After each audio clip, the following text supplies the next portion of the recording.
Hola a todos los amigos de Filosofía Apuntes. Estamos nuevamente con Santo Tomás de Aquino, la Suma Teológica, parte tercera, la tertia, cuestión 29, sobre los desposorios de la Madre de Dios. Aquí entonces estamos con el concepto del matrimonio, del matrimonio.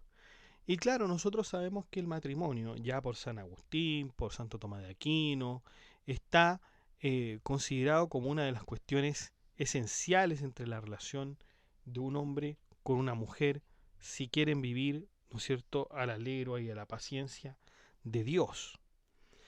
Pero está la cuestión de uno de los matrimonios quizá más importantes entre, eh, entre María y José, la Madre de Dios y José. ¿Qué pasó con este matrimonio? ¿Realmente hubo verdadero matrimonio? Esto es lo que vamos a resolver hoy con Santo Tomás de Aquino en esta tertia, porque fíjense lo que dice, la primera pregunta, el primer artículo, ¿debió nacer Cristo de una mujer desposada? Y segundo, ¿existió verdadero matrimonio entre la Madre de Dios y José? Vamos a ver esto entonces en lo sucesivo. Sin más dilación, vamos allá.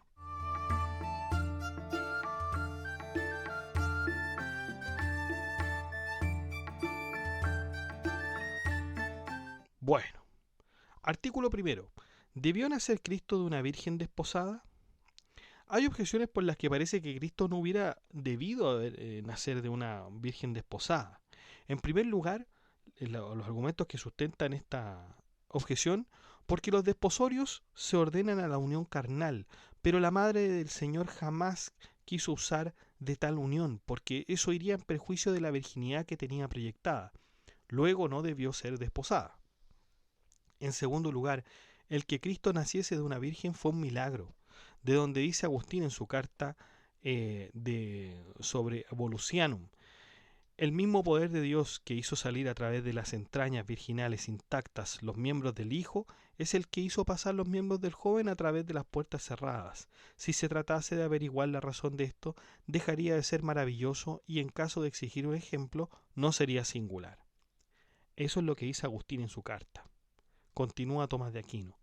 Pero haciéndose los milagros para confirmar la fe, deben de ser manifiestos. Por consiguiente, al quedar oscurecido este milagro a causa de los desposorios, parece que no fue conveniente que Cristo naciese de una virgen desposada. Vamos con la tercera objeción que dice Ignacio Mártir, como dice Jerónimo, asigna esta causa a los desposorios de la Madre de Dios, que su parte quedase oculto al diablo, mientras piensa que había sido engendrado no de una virgen, sino de una esposa. Ahí termina la cita. Pero tal causa carece de valor ya porque el diablo conoce, merced a la perspicacia de su inteligencia, los hechos reales, ya porque luego los demonios conocieron de algún modo a Cristo mediante numerosos signos evidentes. Por eso se dice que un hombre poseído de un espíritu impuro gritó diciendo: ¿qué hay entre ti y nosotros, Jesús Nazareno? ¿Has venido a perdernos? Sé que eres el Santo de Dios. Luego no parece haber sido inconveniente que la Madre de Dios fuera una virgen desposada. Luego tenemos el cuarto argumento, donde dice Jerónimo añade otra razón, para que la Madre de Dios no fuera lapidada por los judíos como adúltera. Eso es lo que dice Jerónimo. Pero tal razón parece inconsistente, pues en caso de no haber estado desposada no podría ser condenada por adulterio. Y así no parece haber sido razonable que Cristo naciese de una virgen desposada. ¿Qué dice Santo Tomás de Aquino contra esto? Que está lo que se lee en Mateo 1:18, estando desposada María, su madre, con José, y en Lucas 1:26 a 27, fue enviado el ángel Gabriel a María, virgen desposada con un varón llamado José. Vamos a ver el argumento pormenorizado de Santo Tomás de Aquino, el argumento en detalle, el respondo. Dice Tomás de Aquino, que Cristo naciese de una virgen desposada fue conveniente por él mismo, por su madre y también por nosotros. Por él mismo por 4 motivos. Primero, para que no fuese despreciado por los infieles, como quien ha nacido de modo ilegítimo, de donde dice Ambrosio, ¿quién podría atribuirse a los judíos que a Herodes si diesen la impresión de haber perseguido a un nacido de adulterio? Segundo, para establecer su genealogía por línea del varón, como era la costumbre, por lo que escribe Ambrosio: el que vino al mundo conforme a la costumbre del mundo debió ser descrito. Y cuando alguien reivindica la grandeza de su linaje en el Senado y en los otros estamentos de las ciudades, es requerida la persona de un varón. También la costumbre de las escrituras nos instruye en la misma dirección, puesto que siempre buscan el origen del varón. Tercero, nos dice Santo Tomás de Aquino, para tutela del niño nacido, a fin de que el diablo no urdiese daños contra él con mayor ímpetu. Y por eso dice Ignacio que fue una virgen desposada, para que su parto quedase oculto al diablo. Cuarto, para que fuese criado por José, pero por eso fue llamado este padre suyo como quien le alimentó. Fue conveniente también por parte de la Virgen, primero porque de ese modo quedaba exenta de la pena y, como dice Jerónimo, para que no fuese apedreada por los judíos como adúltera. Segundo, para que así quedase libre de infamia, de donde dice Ambrosio: fue desposada para no ser quemada por la infamia de una virginidad violada, a la que parecía prestar una señal de violación el embarazo evidente. Tercero, para que José le prestase sus servicios, como dice Jerónimo. También fue conveniente por nuestra parte, primero porque mediante este testimonio de José quedó comprobado que Cristo nació de una virgen. Por eso escribe Ambrosio: se presenta un testigo bien seguro del pudor, el marido, que podría dolerse tanto de la injuria como vengar la afrenta, si no fuese conocedor del misterio. Segundo, porque así se hacen más dignas de fe las palabras de la Virgen Madre cuando afirma su virginidad, de donde dice Ambrosio: se otorga mayor fe a las palabras de María y se aleja cualquier causa de mentira, pues daría la impresión de que una soltera encinta había querido ocultar su culpa con una mentira, mientras que estando desposada no tuvo motivo para mentir, puesto que el parto de las mujeres casadas es el premio del matrimonio y la gracia de las bodas. Y ambas cosas pertenecen a la firmeza de nuestra fe. Tercero, para quitar una excusa a las doncellas que por falta de cautela no evitan su infamia. Por eso escribe Ambrosio: no convino dejar a las vírgenes que viven en mala opinión una sombra de excusa, porque también la Madre de Dios sería devorada por la infamia. Cuarto, porque en esto está representada toda la Iglesia, que siendo virgen está sin embargo desposada con un solo varón, Cristo, como dice Agustín en el libro sobre la Santa Virginidad. Cabe todavía una quinta razón: la Madre de Dios fue desposada y virgen, para que en su persona fuesen honrados tanto la virginidad como el matrimonio contra los herejes que denigran uno u otro de esos deseos. Vamos entonces con las objeciones en particular. La primera decía, la que apoyaba, ¿no es cierto?, que parece que Cristo no hubiera debido nacer de una mujer desposada, virgen desposada. Decía que porque los desposorios se ordenan a la unión carnal, pero la Madre del Señor jamás quiso usar de tal unión. Por eso iría en perjuicio de la virginidad que tenía proyectada. Luego no debió ser desposada. Pero ¿qué dice Tomás de Aquino contra esto? Que debemos creer que la Santísima Virgen, Madre de Dios, movida por un instinto del Espíritu Santo con el que estaba familiarizada, quiso desposarse confiando en que, con la ayuda de Dios, nunca llegaría a la unión carnal, y eso lo dejó a la voluntad divina, por lo que su virginidad no sufrió detrimento alguno. Vamos con la segunda objeción, que decía que el que Cristo naciese de una virgen fue un milagro. Y ahí dice San Agustín: el mismo poder de Dios que hizo salir a través de las entrañas virginales intacta a los miembros del Hijo, es el que hizo pasar los miembros del joven a través de las puertas cerradas. Si se tratase de averiguar la razón de esto, dejaría de ser maravilloso y, en caso de exigir un ejemplo, no sería singular. Pero, haciéndose los milagros para confirmar la fe, deben de ser manifiestos. Por consiguiente, al quedar oscurecido este milagro, a causa de los desposorios, parece que no fue conveniente que Cristo naciese de una virgen desposada. ¿Qué dice Tomás de Aquino contra esto? Que, como escribe Ambrosio, el Señor prefirió que algunos dudasen de su nacimiento antes que el pudor de su madre. Sabía lo delicada que es la vergüenza de una virgen y lo escurridiza que es la fama del pudor, y no juzgó oportuno cimentar la fe de su nacimiento en las afrentas de su madre. Sin embargo, es necesario saber que, Entre los milagros de Dios, unos son objetos de fe en sí mismos, como el milagro del parto virginal, el de la resurrección del Señor y el del sacramento del altar, y por eso quiso el Señor que fuesen más ocultos, a fin de que la fe en los mismos tuviese más mérito. Otros milagros, en cambio, están destinados a comprobar la fe y estos deben ser manifiestos. Vamos con la tercera objeción que decía: Ignacio Mártir, como dice Jerónimo, asigna esta causa a los desposorios de la Madre de Dios, que su parte quedase oculta al diablo, mientras piensa que había sido engendrado no de una virgen, sino de una esposa. Eso dice Ignacio Mártir. Perdón, Ignacio Mártir. Pero tal causa carece de valor ya porque el diablo conoce, merced a la perspicacia de su inteligencia, los hechos reales, ya porque luego los demonios conocieron de algún modo a Cristo mediante numerosos signos evidentes. Por eso se dice que un hombre poseído en espíritu impuro gritó diciendo: ¿qué hay entre ti y nosotros, Jesús Nazareno? ¿Has venido a perdernos? Sé que eres el santo de Dios. Luego no parece haber sido conveniente que la Madre de Dios fuera una virgen desposada. Pero ¿qué dice Tomás de Aquino contra esto? Que como escribe Agustín en el libro sobre la Trinidad, el diablo puede realizar muchas cosas en virtud de la fuerza de su propia naturaleza, pero son impedidas por el poder divino. Y conforme a esto se puede decir que el diablo por sus propias fuerzas era capaz de saber que la Madre de Dios no fue violada, sino que permitió, sino que permaneció virgen. En cambio, Dios le impidió conocer el modo del parto divino. Que después el diablo conociese de algún modo que Jesús era el Hijo de Dios no es obstáculo, porque ya era el tiempo oportuno para que Cristo manifestase su poder contra el diablo y padeciese la persecución suscitada por éste.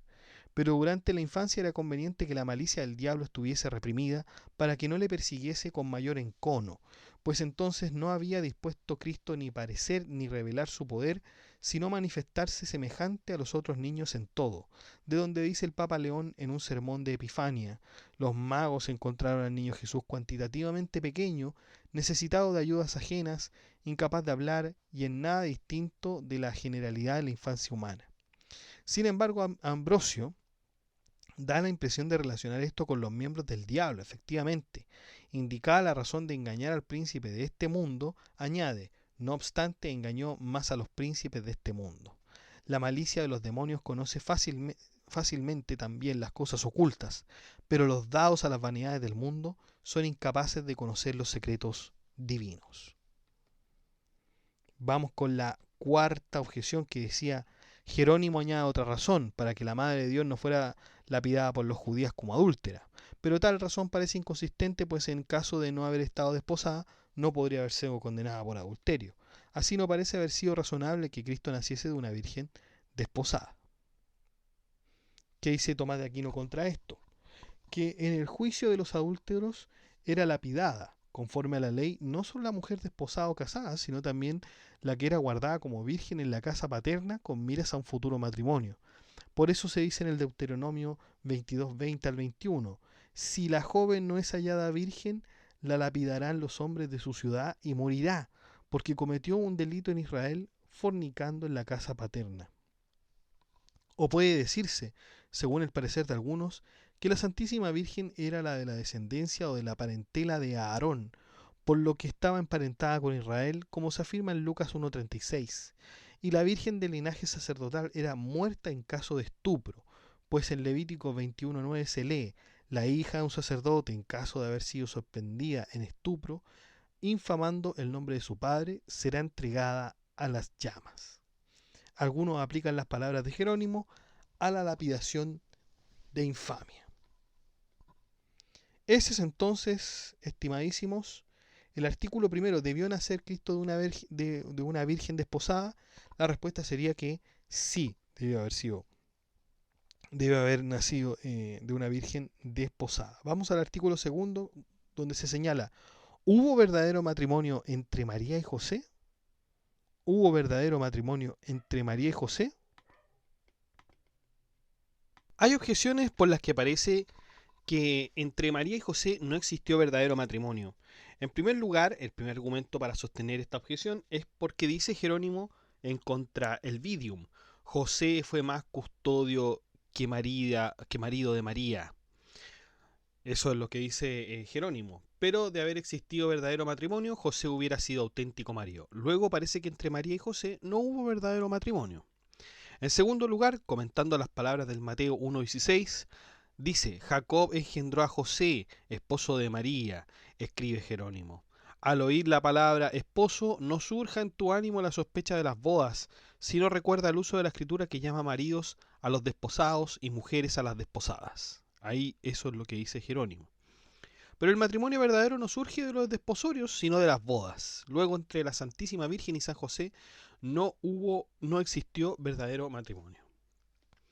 El tercer argumento dice que en Mateos 1:19 se dice, José, su esposo, como era justo y no quería conducirla, se entiende, a su casa para una colaboración continua, quiso despedirla en secreto. Esto es, aplacar el tiempo de las bodas, como explica Remigio. Luego parece que, no celebradas todavía las bodas, tampoco habría un verdadero matrimonio, sobre todo no estando permitido a nadie despedir a la esposa después de contraído matrimonio. Pero ¿qué dice Tomás de Aquino contra esto en general? Que está lo que dice San Agustín de Hipona en el segundo libro sobre el consenso evangelista. No es posible que el evangelista pensara romper el matrimonio entre José y María, llamando a José esposo de María, por el hecho de que ésta dio a luz a Cristo virginalmente, no en virtud del coito con José. Con tal ejemplo se insinúa claramente a los fieles casados que, incluso guardando continencia por común acuerdo, de Santo Tomás de Aquino dice, se llama verdadero matrimonio porque ha conseguido su perfección.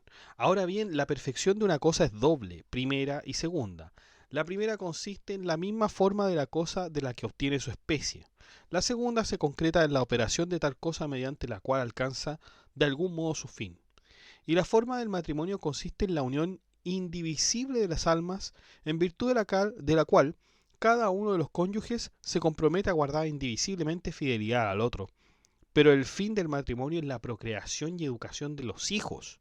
Lo primero se logra por medio de la cópula conyugal, lo segundo mediante obras del marido y de la mujer con las que se ayudan mutuamente para criar a los hijos. Se impone por consiguiente decir que, en cuanto a la primera perfección, el matrimonio de la Virgen Madre de Dios con José fue enteramente verdadero, porque consintieron ambos en la unión conyugal, aunque no expresamente en la cópula carnal, sino a condición de que eso pluguiese en Dios. Por eso el ángel llama a María esposa de José cuando le dice a éste en Mateos 1:20, no temas recibir en tu casa a María, tu esposa. Exponiendo este pasaje, Agustín dice en su libro De Nuptis et en Concupiscentia, es decir, sobre el matrimonio y la concupiscencia, en virtud de la fidelidad inicial de los desposorios, llama esposa a la que no había conocido ni había de conocer por la cópula carnal. En lo que atañe a la segunda perfección, que se logra por el acto del matrimonio, si éste se refiere a la unión carnal mediante la que se engendra los hijos, aquel matrimonio no fue consumado. Por lo que dice Ambrosio, no te inquiete el que la Escritura llame a María esposa. La celebración de las bodas no es una declaración sin la pérdida de la virginidad, sino un testimonio del matrimonio. Eso dice Ambrosio. Sin embargo, aquel matrimonio tuvo también la segunda perfección en cuanto a la educación de la prole. Por eso dice Agustín en el libro sobre el matrimonio y la concupiscencia, todos los bienes de las bodas tuvieron su cumplimiento en los padres de Cristo, la prole, la fidelidad y el sacramento. Reconocemos la prole en el mismo Señor Jesús, la fidelidad en que no hubo adulterio alguno, el sacramento porque tampoco se dio divorcio de ninguna clase, solo estuvo ausente de él la cópula conyugal. Vamos con las objeciones. En particular, acuérdense que habíamos hablado de Jerónimo, que decía que José fue más custodio que marido de María, pero de haber existido verdadero matrimonio, José hubiera sido un auténtico marido. Luego parece que entre María y José no hubo verdadero matrimonio. Pero ¿qué dice Tomás de Aquino contra esto? Que en el pasaje mencionado, Jerónimo da a la palabra marido el sentido que se deriva del matrimonio consumado. Vamos con la segunda objeción que decía, señalaba los comentarios de las palabras de Mateo 1:16. Jacob engendró a José, esposo de María, y después Jacob decía: al oír la palabra esposo, no surja en tu ánimo la sospecha de las bodas, sino recuerda el uso de la escritura que llama maridos a los desposados y mujeres a las desposadas. Eso dice Jerónimo. Pero el matrimonio verdadero no surge de los desposorios, sino de las bodas. Luego, entre la Santísima Virgen y San José, no existió verdadero matrimonio. Y aquí Santo Tomás de Aquino es bastante preciso. Dice: Jerónimo llama bodas a la cópula conyugal. Vamos con la tercera objeción, donde se citaba el Mateo 1:19, que decía: José, su esposo, como era justo y no quería conducirla, se entiende, a su casa para una cohabitación continua, quiso despedirla en secreto, esto es, aplacar el tiempo de las bodas, como exigía Remigio. Luego parece que no celebradas todavía las bodas, tampoco habría un verdadero matrimonio, sobre todo no estando permitido a nadie despedir a la esposa después de contraído el matrimonio. Pero ¿qué dice Tomás de Aquino contra esto? Como enseña el Crisóstomo, la Santísima Virgen estuvo desposada con José de tal modo que también la tuvo en su casa, pues como respecto de la que concibe en casa de su esposo se entiende que concibe de su marido, así la que concibe fuera de la casa sugiere una unión sospechosa. Y de esta manera no se hubieran tomado las precauciones suficientes respecto a la fama de la Santísima Virgen si José no la hubiera tenido también en su casa. Por lo que las palabras, y no queriendo conducirla a su casa, se entienden mejor así, no queriendo difamarla públicamente, que referidas a la conducción a la casa de José. Por eso, añade el evangelista, quiso repudiarla en secreto.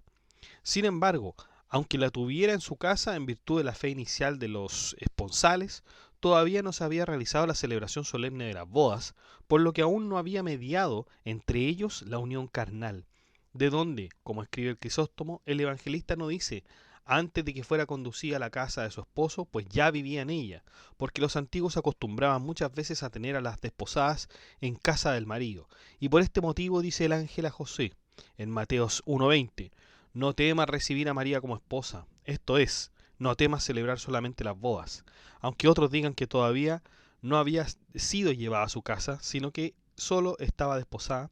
Lo primero concuerda mejor con el Evangelio. Hemos terminado entonces, muchachos, esta cuestión 29 de la Suma Teológica, parte tercera,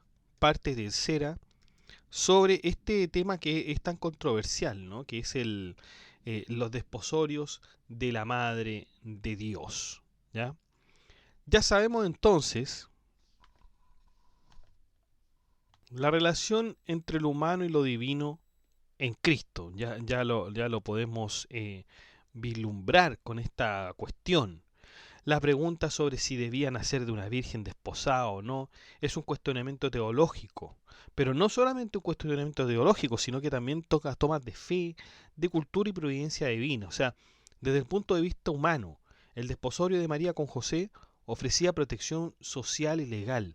Sin ese vínculo, María habría sido señalada como adúltera o madre soltera, lo que en la sociedad judía de la época significaba una condena al ostracismo e incluso a la muerte. Desde una perspectiva simbólica, este matrimonio representa la unión de lo divino con lo humano en un marco de orden y legitimidad. Desde el punto de vista divino, el matrimonio de María y José permitió que la identidad de Cristo se insertara dentro de la tradición judía y su genealogía. Además, la discreción de esta unión protegió el misterio del nacimiento de Cristo, evitando una revelación prematura de su divinidad.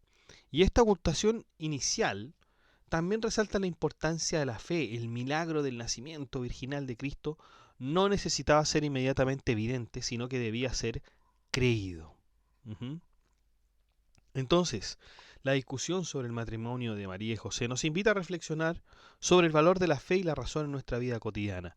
¿Cuántas veces exigimos pruebas tangibles antes de creer en algo trascendental?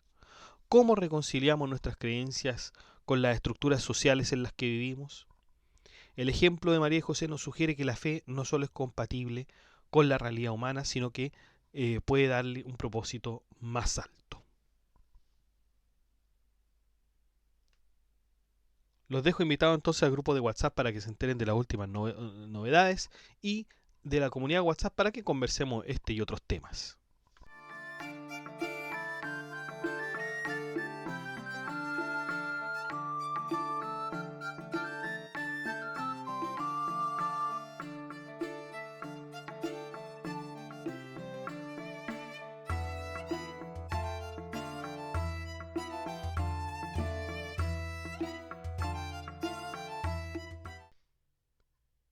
Bueno chicos, eso ha sido todo.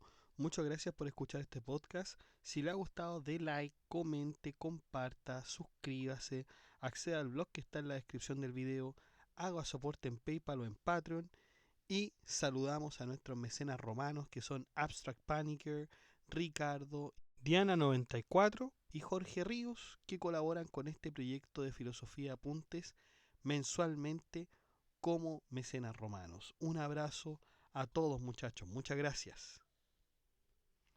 También saludamos a nuestro mecenas medieval que es Gap Welfare, que también colabora con una membresía un poco más alta que los mecenas romanos y que ya se ha mantenido en el tiempo apoyando este proyecto educativo. Muchas gracias Gap Welfare, un abrazo fuerte también. Y usted también puede ser colaborador en Filosofía Apuntes inscribiéndose en las membresías que aparecen en el botón unirse de cada video. Usted presiona el botón unirse, van a aparecer 4 membresías con distintos precios y usted puede elegir el que mejor le convenga y si no le acomoda ninguno de esos precios, de todas maneras usted puede colaborar con Filosofía Apuntes haciendo clic en el botón gracias y poner la suma que a usted más le acomode. Que estén muy bien, cuídense, chao.